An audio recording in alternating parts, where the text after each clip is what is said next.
Jeshi la Polisi Tanzania lingependa kuwajulisha kuwa hadi mchana huu wa tarehe 9 mwezi wa 12 2025 hali ya usalama wa nchi ni shwari.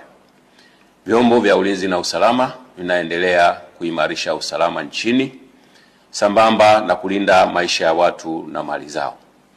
Aidha, Jeshi la Polisi lingependa kutoa wito kwa wananchi kuendelea kuzipuuza picha mjongeo na picha mnato zinazoendelea kusambazwa kwenye mitandao ya kijamii zikionyesha kwamba kuna maandamano yameanza maeneo mbalimbali.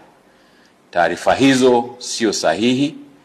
Wanatumia picha mjongeo na picha mnato za matukio ya nyuma kama vile ya tarehe 29, tarehe 30 na tarehe 31 mwezi wa 10 2025.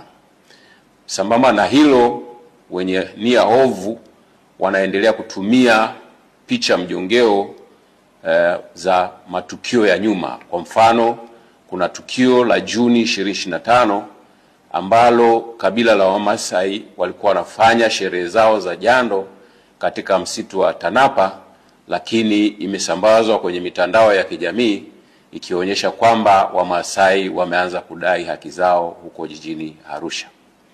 Tunaendelea kuwahimiza Watanzania kuendelea kuzipuuza picha za aina hiyo kwa sababu zina lengo la kuwahadaa kwamba kuna maandamano yanafanyika.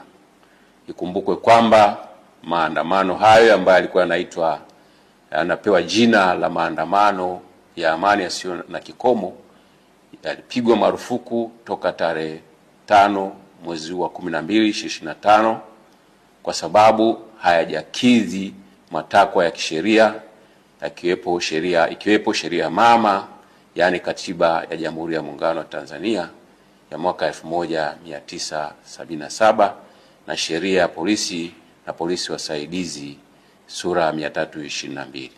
Aidha, tunatoa wito kwa wananchi waendelee kufuata sheria kwa ajili ya usalama wetu sote.